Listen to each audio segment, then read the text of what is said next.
안녕하십니까. 제11회 국가통계방법론 온라인 심포지엄 소득 수준과 문화 기반 시설 수준에 따른 문화 향유의 차이를 발표하게 된 서울시립대학교 박사과정 이원재입니다. 본 연구는 소득 수준과 문화 기반 시설 수준은 문화 접근성의 강화를 촉진하여 문화 향유 수준이 결정될 가능성이 높은 주요 요인이며 소득 수준과 문화 기반 시설 수준에 따라 문화 접근성 및 문화 향유의 수준의 격차가 발생할 가능성이 농후하다는 문제의식에서 출발하였습니다.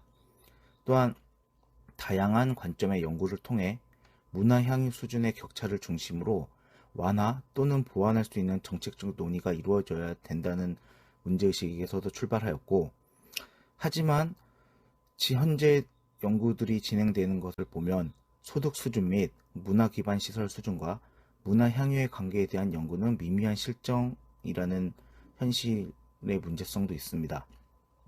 특히 소득과 문화 기반 시설 수준을 다층적으로 접근한 연구는 전무한 실정입니다. 따라서 소득 및 문화 기반 시설과 관련한 연구들의 지속적인 수행이 필요하기에 본 연구에서는 이에 대한 연구를 진행하고자 하였습니다. 다음으로 연구 목적입니다. 본 연구의 목적은 첫째, 소득 수준과 문화 기반 시설 수준에 따른 고급 문화 향유의 횟수의 차이를 알아보고자 하였습니다. 둘째, 소득 수준과 문화 기반 시설 수준에 따른 대중문화 향유 횟수의 차이를 알아보고자 하였습니다. 셋째, 문화 기반 시설 수준에 따른 저소득층의 고급 문화 향유 횟수의 차이를 알아보고자 하였습니다. 연구 목적을 수행하기 위해서 설정한 연구 가설은 다음과 같습니다. 첫째, 고소득층일수록 고급 문화 향유 횟수가 많을 것이며 저소득층은 다른 계층에 비해 문화 향유 횟수가 적을 것이라는 것이었습니다. 둘째, 문화 기반 시설 수준이 낮은 지역은 문화 향유 횟수가 적을 것이라는 가설을 설정하였습니다. 셋째, 동일한 수준의 저소득층이라도 문화시설 기반 수준이 낮은 지역은 상대적으로 문화향유 횟수가 적을 것이라는 연구 가설을 설정하였습니다. 다음으로 연구 방법입니다. 먼저 연구 대상 및 자료는 2014년에서 2018년 국민문화예술활동조사 예전 문화향수 실태조사의 자료를 활용하였으며 대상은 만 15세 이상의 설문 참여자로 설정하였습니다. 둘째, 측정 도구는 먼저 소득 수준은 중위소득 기준을 4집단으로 분류하였습니다. 소득의 집단은 최저, 저소득, 중상소득, 고소득의 4집단으로 분류하였으며 먼저 최저 소득 집단은 기초수급 및 차상위 계층의 집단이며 중위소득의 50% 이하를 차지하는 집단입니다. 다음으로 저소득층은 중위소득 50% 초과에서 100% 이하의 집단이며 중상소득은 중위소득의 100% 초과에서 200% 이하의 소득 집단입니다. 마지막으로 고소득자는 중위소득 200%를 초과하는 집단으로 설정하였습니다.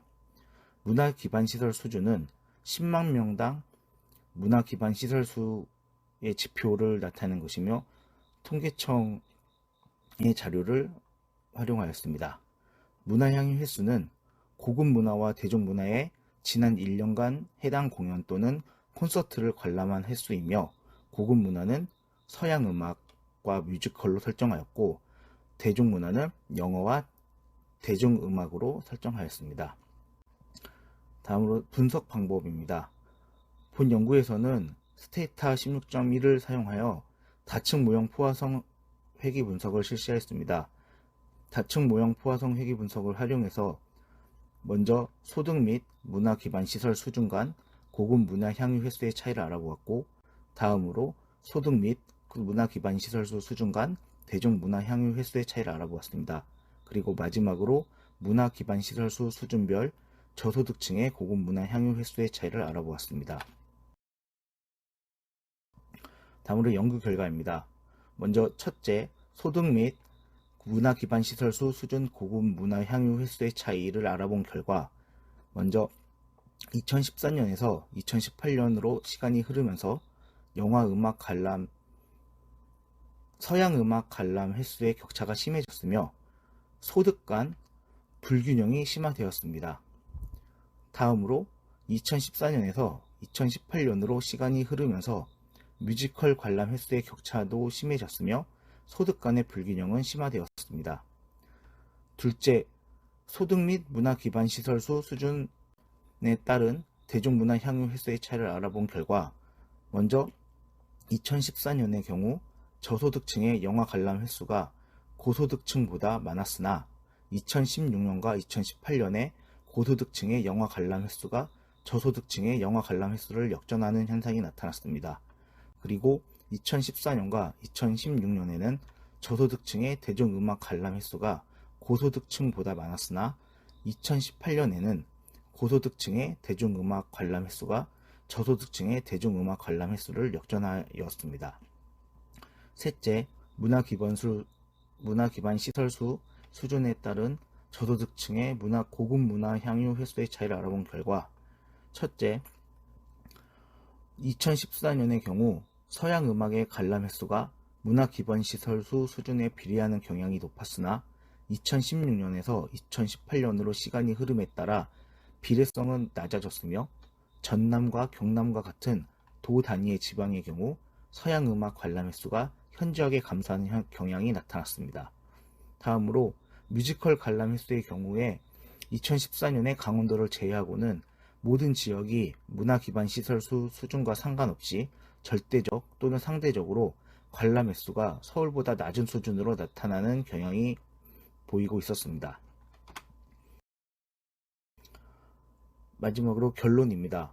먼저 연구 결과를 정리한 내용을 살펴보면, 첫째, 고소득층일수록 문화 향유 수준이 높았으며 시간이 흐름에 따라 소득 간 불균형이 심화되었습니다.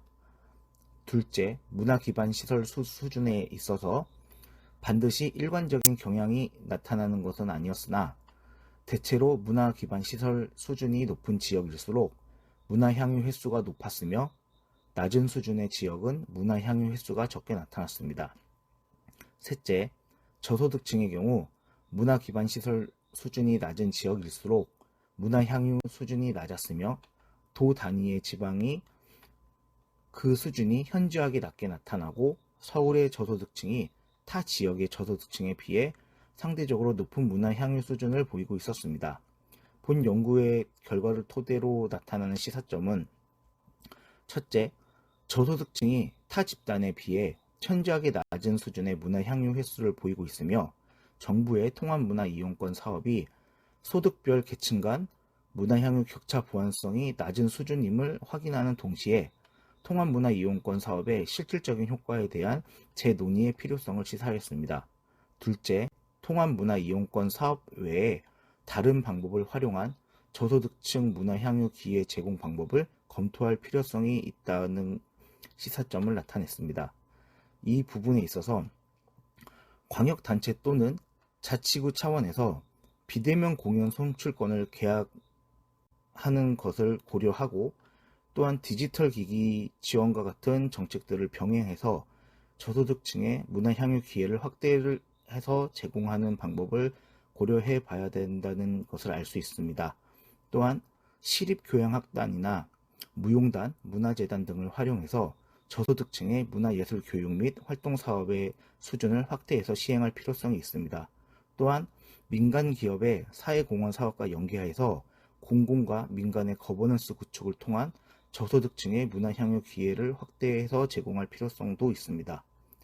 셋째, 지방을 중심으로 광역시와 도 단위를 연결하는 권역화 전략을 통해서 그 한 권역 내에 교통, 통신망 구축 사업 등을 통해서 저소득층과 대다수의 시민들에게 문화 접근성을 강화하는 방법을 검토할 필요성이 있다고 생각했습니다. 이상으로 발표를 마치겠습니다. 감사합니다.